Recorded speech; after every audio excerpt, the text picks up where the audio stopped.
Well, hello everybody, and welcome to the next demo. It hasn't been too long since the last one because I've got a little bit of a backlog of things to show.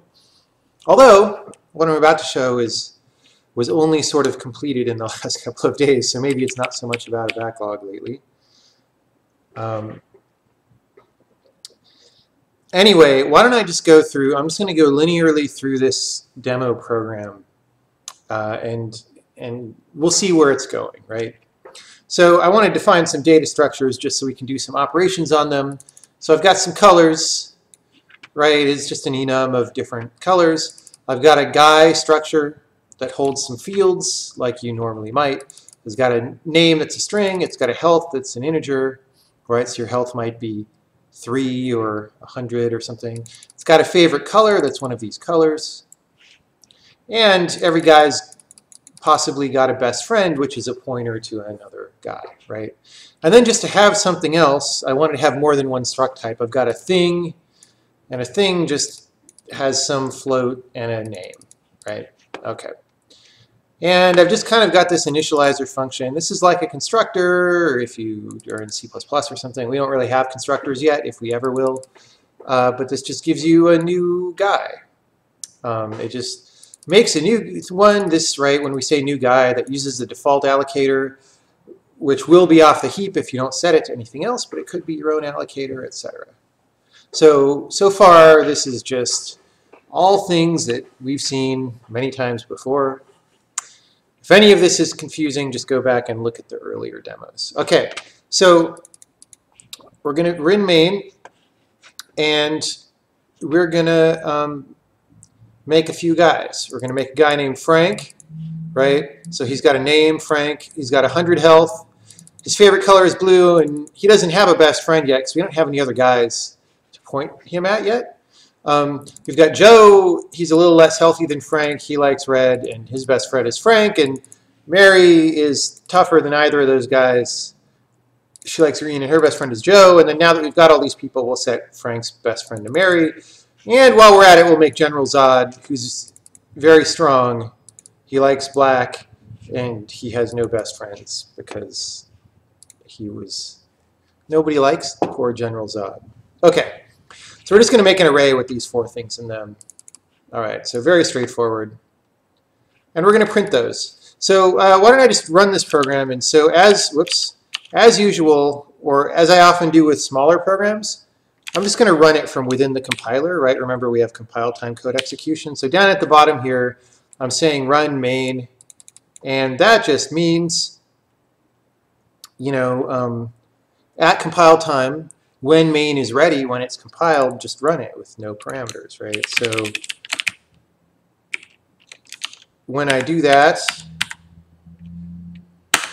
prints a bunch of stuff, and then it finishes compiling the program.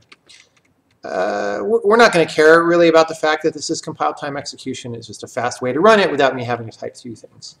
All right, so we're iterating over this array. We're printing the guys.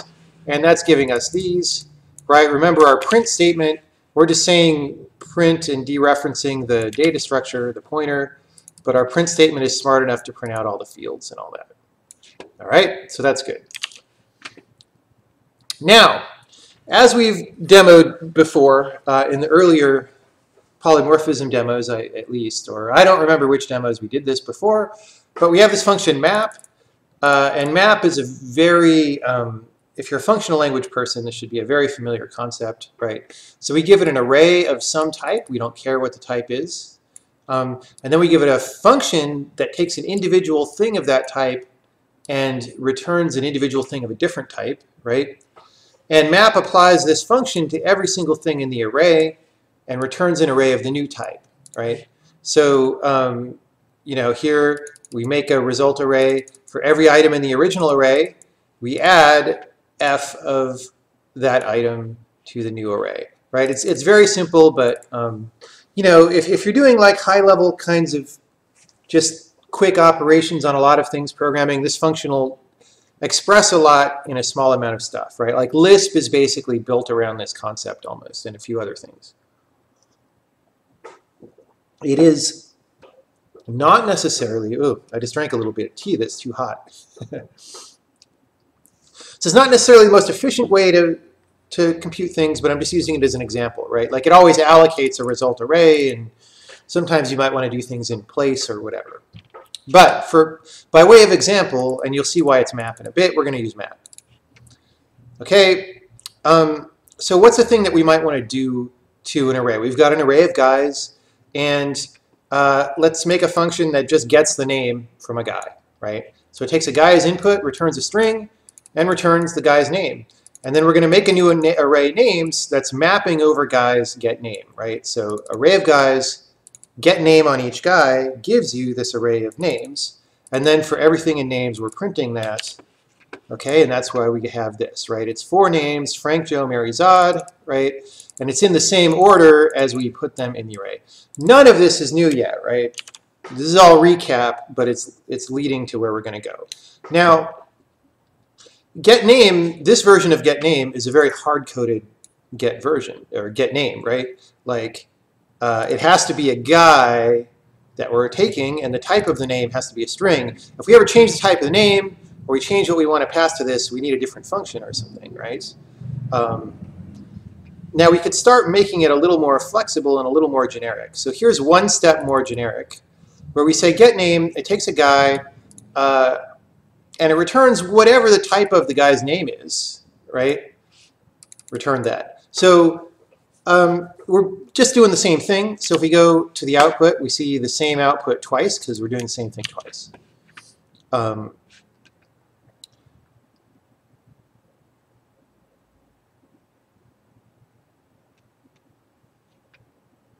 I don't know why I segued right here. This is a weird order. Wow, I should have reviewed this file because now I totally don't.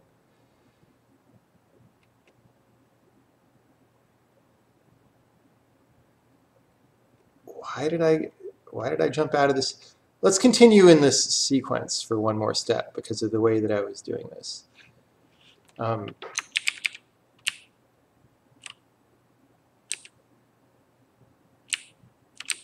Now let's jump out of the sequence for a second. I'm gonna trust the way I did it before.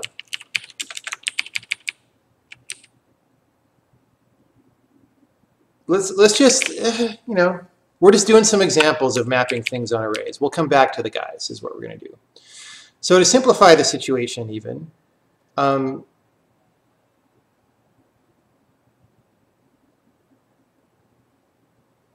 to make an analogy, because the fact that there's data structures.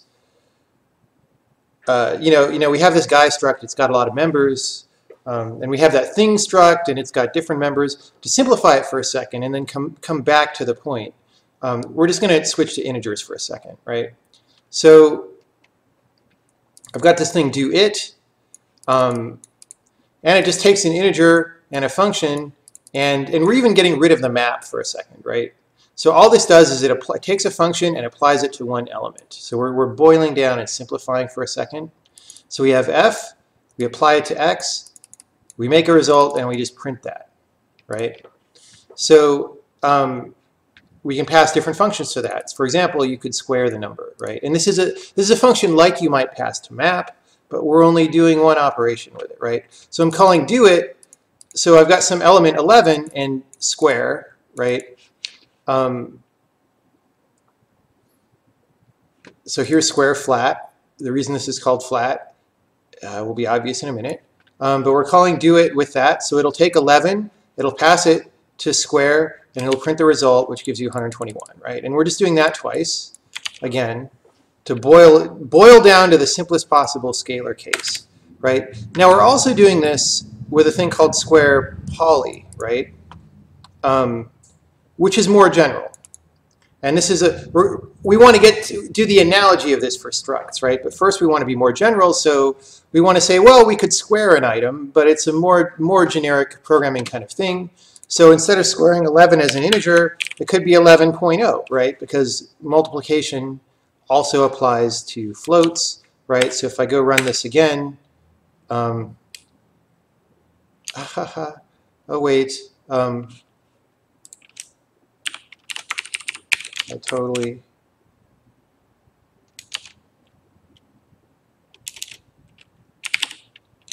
What was I Okay. All right, never mind that. I would have to make this function more generic. Sorry, I should have rehearsed. My fault. All I'm demoing here is the fact that, okay, I forgot. I now remember the point of these lines of code. So this is a little bit of a new feature. It's a subtle new feature, which is why I didn't remember. I should have put a comment. So in prior demos, anytime that I showed polymorphism of a function, you know, it was something like map, where it was, you know, it was polymorphic in arguments, right? So, and the way that you would solidify the function, the way you would like sort of generate an actual runtime function that you can call based on this description of a polymorphic function, is that at invocation time, we match the types of the arguments to these, right, and generate the function. But so these polymorphism could only be instantiated back then at the call side of a function. It didn't ever happen due to other type matching, right? So in this case, we're doing the opposite thing.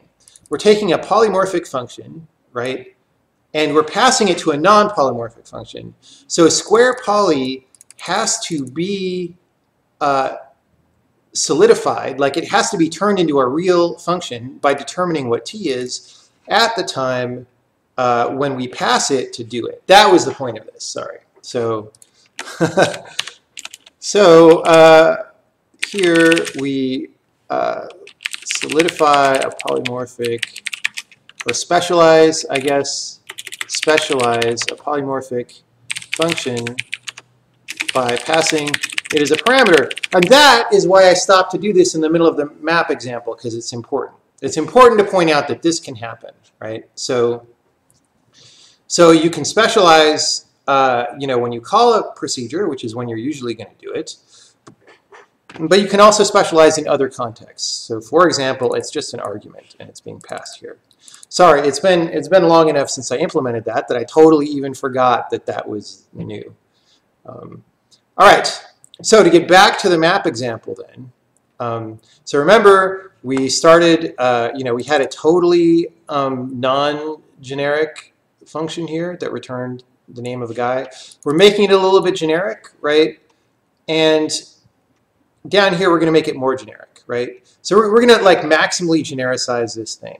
We're going to say get name takes a type t, something of type t, right? An argument x that is of some type that we don't know what it is, and it returns whatever is the type of x.name, and then we just return that, right? So this is more of a function that expects you could say an object that presents a certain interface or something, right? This will work on anything that has a name. That's been true in the language for a while. But this is a common pattern that you might apply, right? So for example, this thing struct that we declared, let me go back and show that. This thing struct that we declared at the beginning also has a name. So we can make one, we can give it a name, and then this version of getName, we can call both on a guy, like guy number 0 in our guys array, and on the thing, right? So here we go. So we've got names, Frank, and the thing. So that's good. Now, this is a lot to type, sort of, to do a small thing, right? So all we want to do is return x.name. But to make a generic function that does that, we sort of need all this boilerplate. You know, we need to put this in the type of, and we can boil that away. And in fact, we can steal a feature from C#, which is to have a very quick syntactical notation for lambdas. So here is one. We can abbreviate that. So this whole version of getName, let me put them side by side, can be abbreviated. So this whole thing can be abbreviated by this, right? So we can just have this new syntax with this arrow that's like equal greater than, right? And this says, okay, we map x to x.name, and we build the function that's necessary to make that happen. So because of this brief notation, we know that x is a polymorphic parameter. We know that the return value is polymorphic, and we just do whatever has to happen, right? So here we're going to print get name of guys 1 and the thing again. So guys 1 is a different guy than before, so we'll get a slightly different name. But the point is that we're defining this get name here, and we're calling it 2 times. So here we go, names Joe and the thing. So that's cool. So that gives us a way to do lightweight polymorphic things that we didn't necessarily have before, right? And one reason you might want this is because then you can just use it casually as an expression without even binding it to a name, and it's very, very short and quick. And again, this is a thing people do all the time in C#. So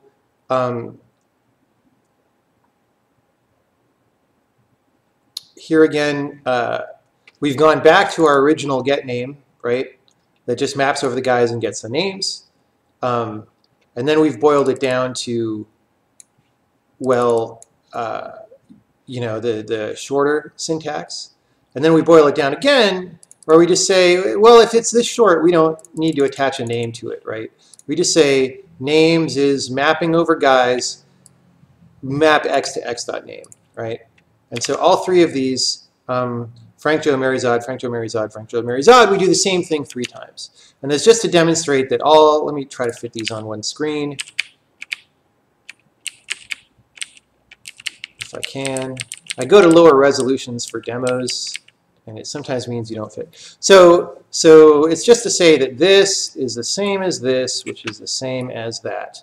And I mean that very strictly in the sense that it's not just that they happen to do the same thing, right? But that this is syntactic sugar for this. It expands to the same expression, right? This is not like a hard-coded hack thing. This is more like a syntax that gets expanded to a generic function of 1 parameter. All right. Let's move to a slightly different example. So we've got these guys, and we're going to sort them by health. Now, you know, when we do sorting functions in the C++ or C world, we sort of come from this heritage where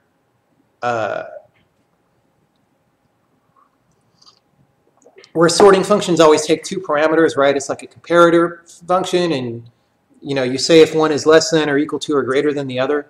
Well, in this case, you know, I decided if you can map something to a scalar, it's easier to think about, and it's probably a little faster to sort it. So I made overloads of Quicksort. One takes the standard comparator, which we'll see in a second, but this one is a Quicksort that takes a function of 1 argument that just maps the function to a scalar. Because we want to sort by health, we just say map x to x.health, right? And Quicksort guys on that and print them out. So now we're going to see we've got people in order of health. Oh, and we're printing the name and then the health in parentheses, right? So we've got Joe, Frank, Mary, and Zod in increasing order of health. And of course, we can mess around with that. So, you know, this syntax is very convenient. So if we want to reverse the order, we can put a minus there and just do it again. And now it's from greater health to lesser health, right? So this is easy to understand, easy to read. You know, you can do a lot in a small amount of space. Whereas if you go back into C, it's very cumbersome to like do a sort on an arbitrary function. All right. So now, so far I've just been using this syntax on 1 parameter procedures, but you can use it for arbitrary number of parameters, right? So here I'm calling the more classic overload of Quicksort that takes a 2 parameter function and just compares them. And well, we happen to have a compare strings. I could just pass compare strings to this. I could have just done this. In fact, we can maybe do that in a second. But the reason I'm using this is because I actually want to swap the order. I want them from last string to first string, so I'm swapping the order of the arguments to compare strings, right? So we do this, and we've got Zod, Mary, Joe, and Frank, which is in reverse alphabetical order, right? If I just did this, compare strings, now it's going to say,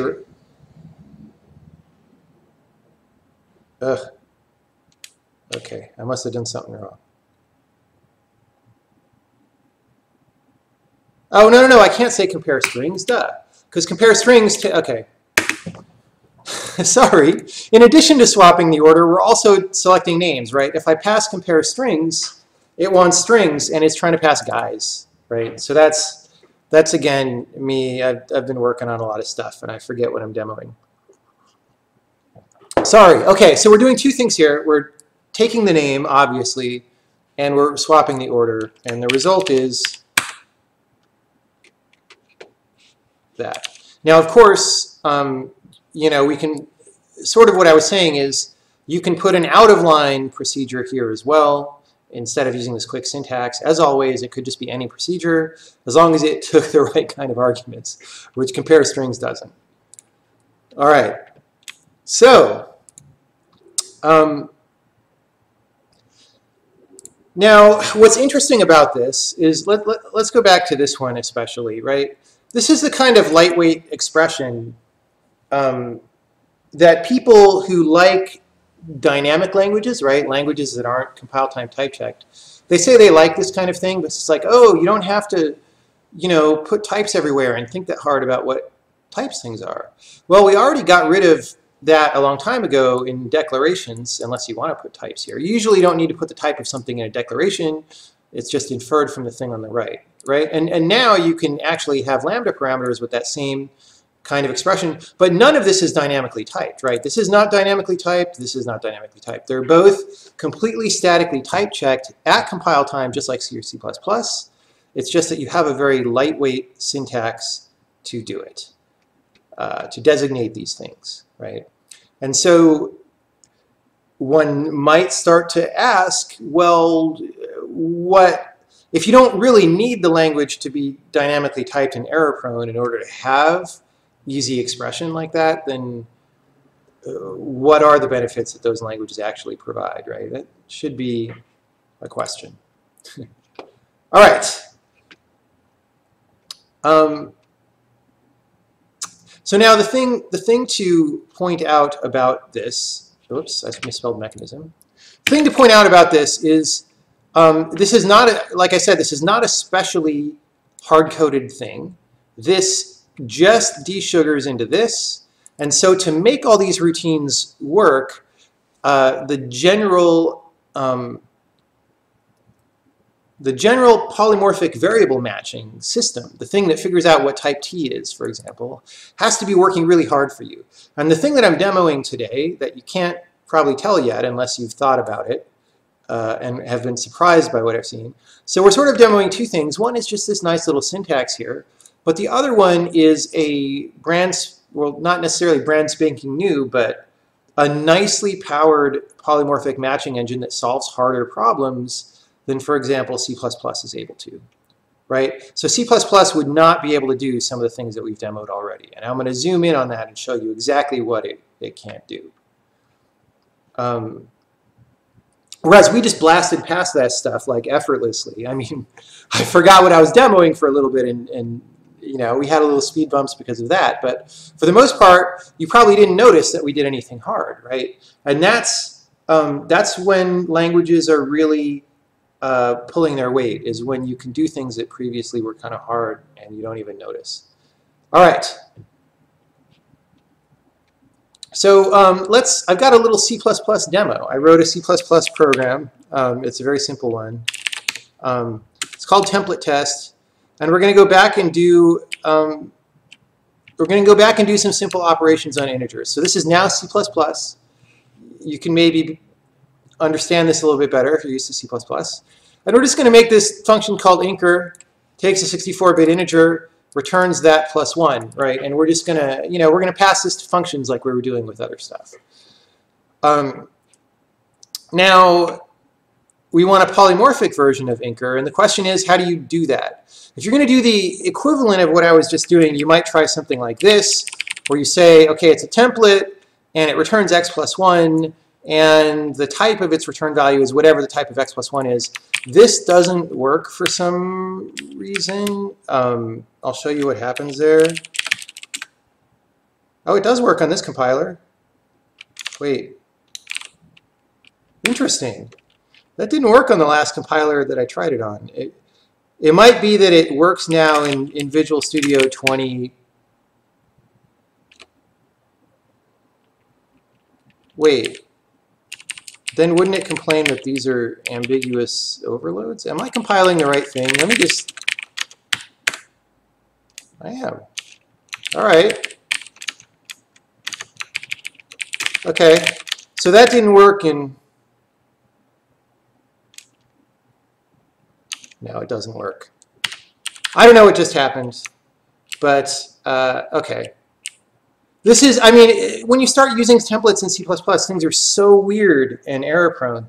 So if I try to use this declaration of polyinker, I get like a screen full of weird errors about some variable can't be used before it's initialized and whatever. I mean, basically, decl type in that context doesn't work. You can use auto in that context. So we're saying auto return value. No, I'm not reading comments right now. I've made enough demo mistakes already that I'm just going to go through without reading comments, and we'll do comments during the Q&A. All right. So when I switch to this one where I say auto instead of decl type, it works. I don't know why. I mean, maybe I'm making a dumb mistake here because I don't do templates very often, right, in C++ because they're a pain. Okay. And now again, I think in C++ 17, instead of doing this, you could do this. But like, I don't believe that that works right now either. Yeah. So in fact, it's sort of giving me some of the same errors. Like, I don't know, you get a giant screen full of errors if you make the least mistake when doing this stuff. Whoops. So anyway, this is the one that works. I don't know how you're supposed to know exactly what's going to work, but that one works. All right, so we're back to a working program. Let me clear all these errors away. Whoops. Okay, so now we've got map, which is just like the map that we showed before. We take an array of stuff, right? And we take how long the array is, right? Because in C++, we don't necessarily know how long an array is unless you're going to use some weird high-level array type. And then some function f that maps an argument t to a return type r, right? And now we're going to allocate a resulting array, and for everything in the array, we assign it and return the result. Now, already, I mean, I'm going to line these up. I think the version on the right is nicer than the one on the left, right? But it's just a little lighter and less is going on. But anyway, this is the same thing, right? We're doing the same thing here that we did earlier in the demo. All right, so now all we're going to do is, well, let's run the program and show what it does. Oh, it's in this folder, template test.exe. So we just print a couple things. We say x is 100.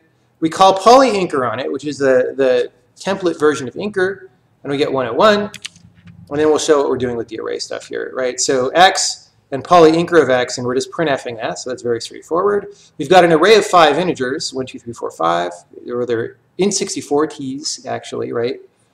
And then we're calling map, right, with the array and how many things are in the array. And inker, this is not the polymorphic inker, right? This is the original inker up here that just called int 64t, right? And that works. And then I can map the array to get array B, and I'm saying array B sub 0 is whatever, and it's whatever's in array B sub 0, right? So that's this, array B sub 0 is 2, and that's the right answer because it was 1 and we called inker on it, right? But the point is, we can't pass the polymorphic inker to map.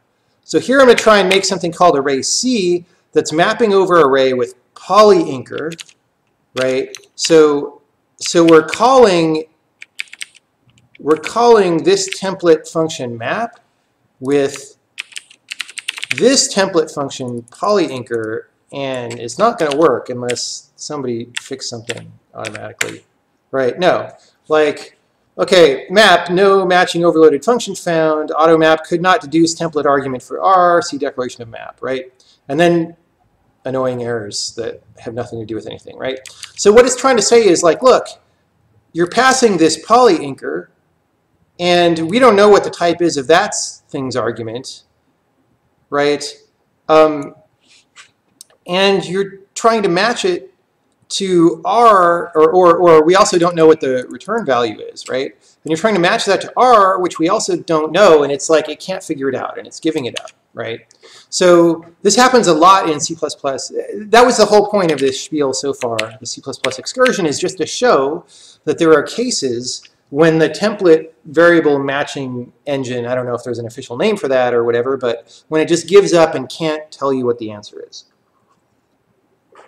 Now, in C++, there's ways to get around that. Oh, and I'm just trying to show that it's not even that complicated of a case. Like, if you wanted to use map generically and you wanted to have generic functions just flying around, you very quickly run into cases where these things smash into each other and cause problems, right? So there's ways of getting around that. So down here, I'm giving type hints. So instead of trying to figure out array C this way, right, I can do it this way where I'm saying, oh, I want the version of map that where T is int64T and R is int64T, and then apply that to these arguments. And that'll work, because you tell it what the answer is. Or you can alternately say, well, polynker, I want the one that operates on int64T, right? So you have to like start telling the template engine what the types of things are to get around this kind of error. Now that's fine in this case because arguments are just int64T, but if your type is something like this, which is also not that uncommon, like unordered map of string, comma, pair of int64 and some procedure, like you'd have to like insert this, you know, in, well, not an anchor, but, you know, you would have to like put that there or something, and it's suddenly just complete garbage, right?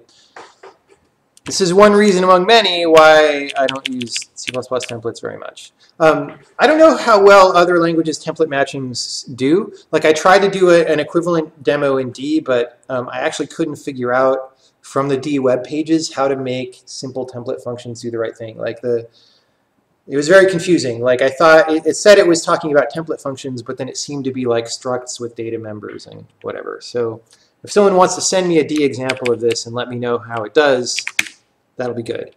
But the point is C++ can't do this. But we did that. We totally did that, right? So let's go back and do exactly the same thing now. Since we were talking about guys and names or whatever, let's go and just do this anchor stuff. So here again, we've got anchor. It takes sign64, returns that +1. We've got polynker, which we're going to just define with this short-handed syntax, right? It just takes some x and returns x + 1, whatever x happens to be.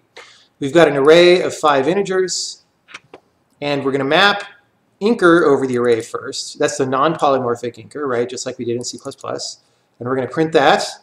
And then we're going to map the polymorphic anchor over the array, and we're going to print that, right? And then, because we don't even need to bind a name for this, we're just going to map x to x + 1 over the same array and print that, right? So let's go back and rerun this. And we get 2 every time, just like we did in the C++ version. Now, that's great, and C++ cannot do either of these versions, as far as I know. Maybe there's some dark art trick to make it do that, but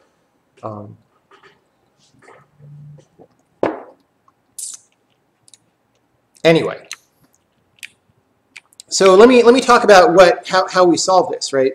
So anytime that you want to infer what the types of two things are, let's just talk about matching the arguments. I mean, there's return values and stuff, but you can... I should have made a better diagram. Anyway, so you sort of line up the arguments, right? So map takes an array of some type T and a function that maps T to R and again returns an array of R, right? And then we're calling map with some array of a type that happens, you know, it happens to be an actual thing. So it's an array of an integer, right? It's actually S64, but I'm going to write int because it's easier to read, you know. So it's an array of integer. And then this one is, you know, a function that goes from some x to some type of x + 1. Actually, this is not really correct. It's not, because x is a type, is the lowercase x + 1. so what it does is it just sort of lines these up and tries to match them. So what C++ would do, I presume what it's doing, is it just iterates from left to right or in some arbitrary order across these and says, well, okay, t is integer, that's great. T is unknown x, but that's fine, we already know t. And then r is some other type that we don't know what it is because we don't know that. And then it gives up and it complains, well, we don't know r, right? But that's really, I mean, I don't understand why it's that crappy, honestly, because there's a very, very standard computer science idea that you can apply here, right? Which is just have an iterative solution process, right? So we did a pass over these arguments and we figured out what t was. And that gave us more information, right? So all you have to do, assuming that there's enough information to solve the problem, is you just iterate with a new problem that's the old problem plus the new information, right? So the thing I've been working on in the past week is this loop solver for polymorphic arguments. So when you apply it to here, I actually think this isn't, I think it gets it all in 2 passes, but anyway. So in the first pass, we figure out t in the same way C++ does, just like I said. But in the second pass, now we know t. We know that t is int. So in the second pass, let me just put this in, right? Second pass, now we know f maps int to r. Now when we match this to this, we say, oh yeah, x is int, right? And so type of the variable of int type plus 1 is also int, right? And so therefore r is int. And so at most in 3 passes, we know t, x, and r. And again, you just keep iterating until it converges. If you ever don't make progress, you stop the iteration, and if it's malformed input, like if the person gave you an unsolvable problem where one type is just unbound, then you'll have lack of solution for one problem, for one variable. But anyway, that's all we do, is we just iterate the matching process and fill in the information as we go. And just to have fun with this, so I already mentioned that one, I demoed how that one would not work in C++. I made a nightmare function that, this is just garbage, right? But it was like me making the messiest thing that I could think of. So I've got nightmare. It takes a parameter x, which is some procedure that takes whatever the type of some type's best friend, where, by the way, some type is whatever z is a pointer to, right? So it takes the type of that thing's best friend and some other parameter, k of type k, which we don't know, it returns void. We have a parameter y, which is of type whatever this is, right? So whatever type this is actually, it's not of type that, it's a procedure that takes a parameter of type whatever the hell x is and returns some return type r, which we don't know, but is also the type of w, right? So, and then I'm going to pass some polymorphic procedures into there. So I've got a thing called dummy1, which I don't know what this argument is, but b is whatever the type of its favorite color is. And now you as a human being know we've only defined one favorite color. So you know what this type is, but the compiler doesn't know what this type is, right? So, so this is just a straightforward matching problem where you need to solve this, and then that'll tell you this, right? And then this one, similarly, well, this takes a procedure as an argument, right? That was this one. We're going to pass it there. But this procedure happens to take a pointer to a guy and some other type and returns void and returns whatever the type was of the second parameter of this procedure that was passed in. This is just crazy, right? If your code looks like this, then go work at Microsoft or something. Like, just don't do this. But I thought it was amusing that we can actually just solve this problem. And it's like it's nothing, right? Like, all the effort was just defining this crazy garbage. To use it, I just say, well, there's a new guy. I just set his best friend for the hell of it. He's his own best friend. And I call nightmare on this stuff, and it just works, right? So dummy2, I print out the types in here, right? So dummy2 can tell you what type C is. So in addition to being, template type variables like C++, these are just regular variables that you can access all the time, right? So we can print the value of C when we enter this function. And C is color, which was that enum. And in dummy 1, right, T is a pointer to a guy.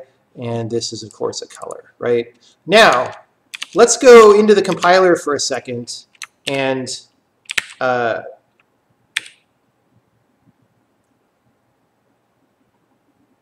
show,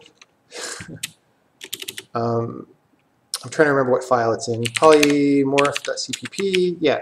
So I have this show iterations thing. It's just a debug setting, so I can just show the iterations happening. And it just does printouts, right, like printfs, but God, so slow, Visual Studio. All right, so I'm going to run the version I just compiled, which is different. So VC x64 release, boom. So now it's printing out how many iterations all these things took for every hard template match. For easy template matches, we don't ever enter the loop solver, right? This loop solver is only for cases that we detect are going to be hard. And hard means, oh, you've got a polymorphic argument and a polymorphic, like you want a polymorphic type and you're given a polymorphic type. For any argument of a procedure, then it's like, okay, this is crazy town. We've got to run the hard solver. And so these ones that take 3 iterations are all, those are just the map with the x to x dot name usually, right? But this one that takes 5 iterations is this one that we just, let me see if I can get both of these on the same screen. Some type, whoops, I can't see the bottom of the screen, Emacs.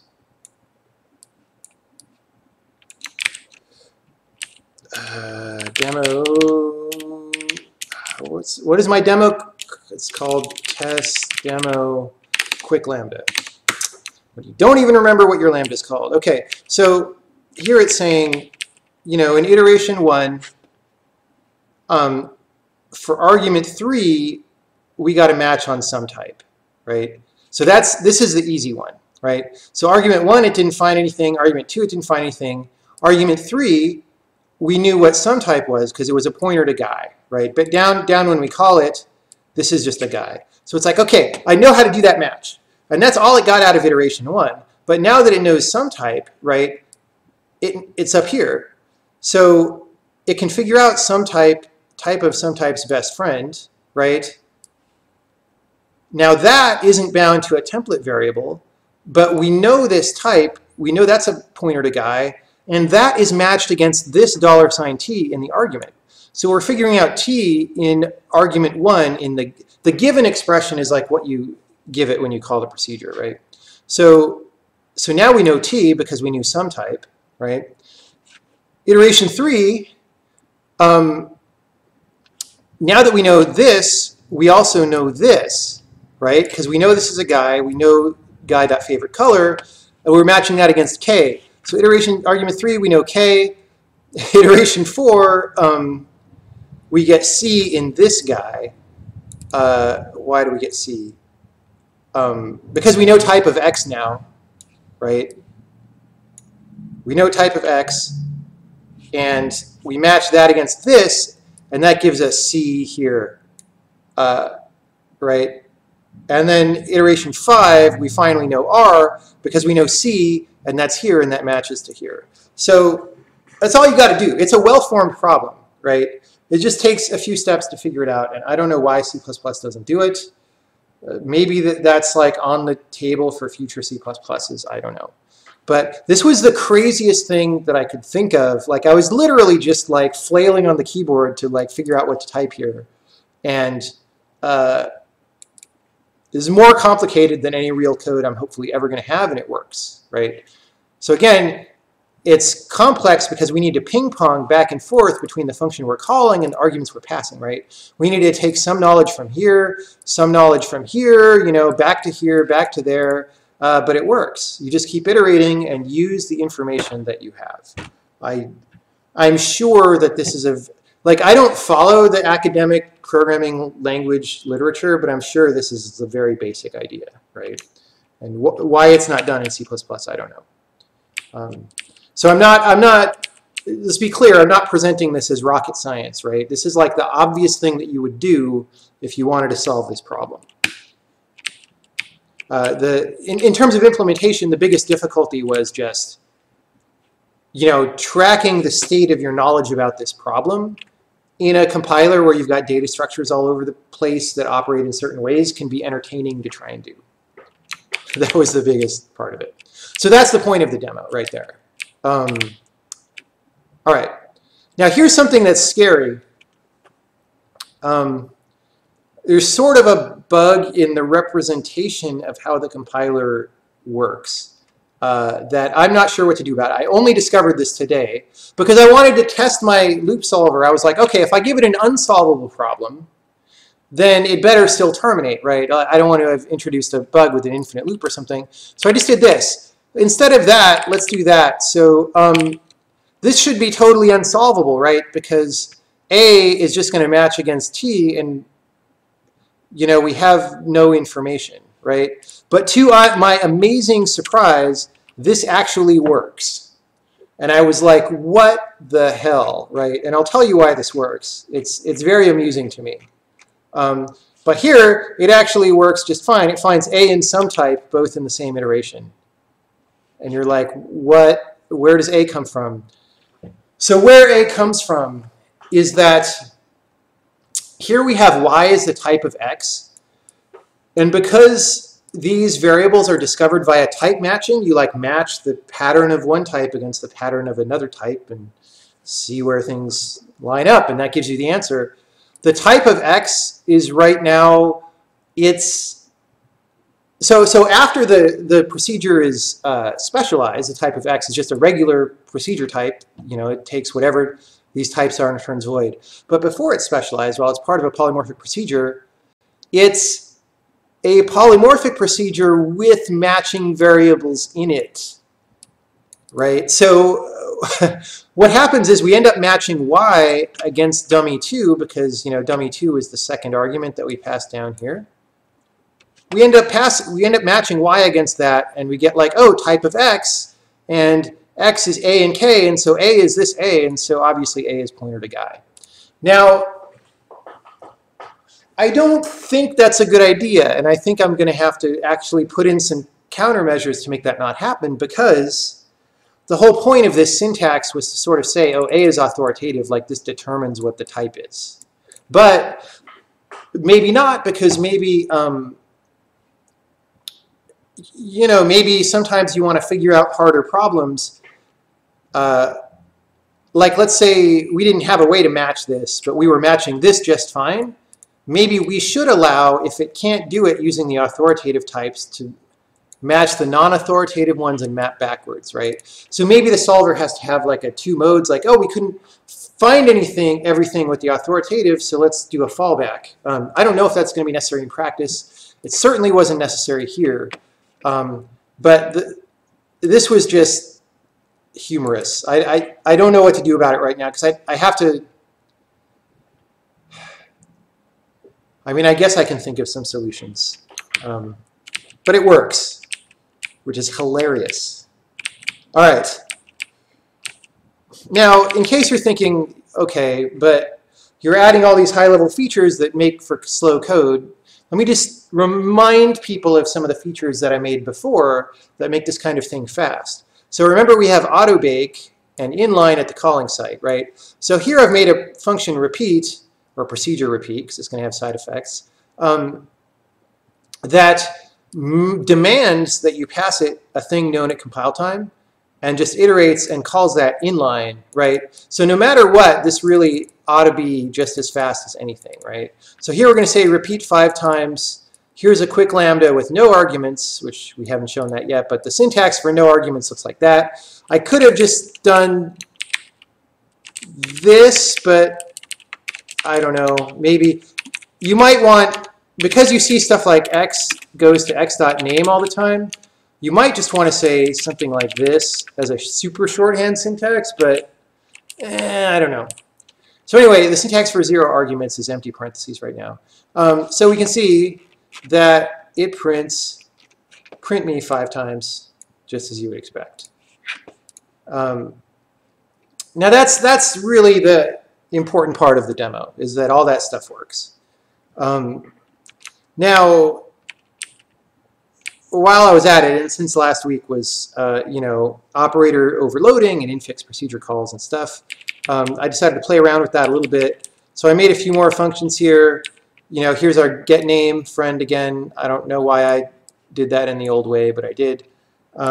Here's uppercase. It takes a string and converts it to uppercase and returns the result. And people like this link syntax in C#. I don't necessarily, but people like to say this and then do this and then do that and then do that and put it all in the same line. I'm not sure. But the problem with that, as I covered last week, is it demands that you conform to a certain data model of like objects with methods and stuff. So part of the operator syntax was to get around that. So here we're calling map infix, right? So we're saying, guys, map it through get name, and then map that through uppercase, and then we'll print those, right? So here we've got all the guys and their uppercase. Now, if we wanted to make that, that's a lot like dot calls, but we could make it more like dot calls to change the syntax a little bit. And I'm considering this, but I haven't done it. Where maybe the syntax is, okay, this part just means infix operator, and you have 2 choices. You could say this means it's a binary operator like we've been doing, or you could just put arguments and it could have as many arguments as you want, right? So this would mean take guys, map through get name, map through uppercase, right?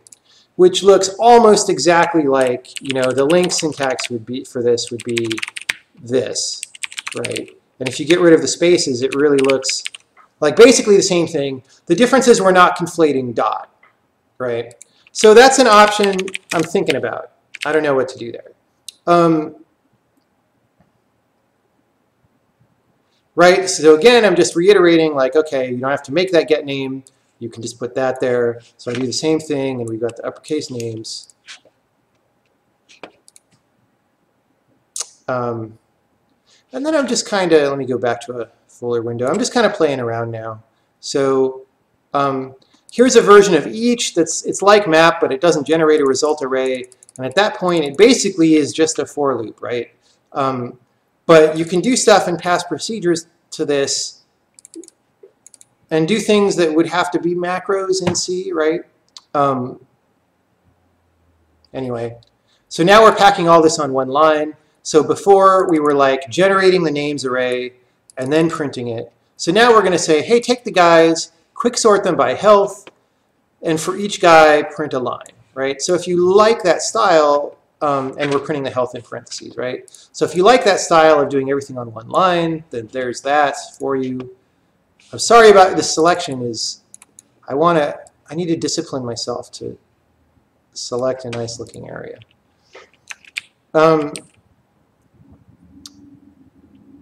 But for my taste, I think I worked hard to put nice for loops in this language in the first place, so I think I prefer this version, where we just say for quicksort on the guys by health, print the thing, right?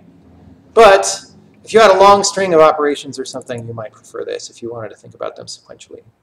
And that is the demo. Sorry for the speed bumps where I forgot about what I was going to demo. I'm going to take a short break, have a little bit of cupcake, and warm up some tea, and I'll be back in about 5 minutes to take questions.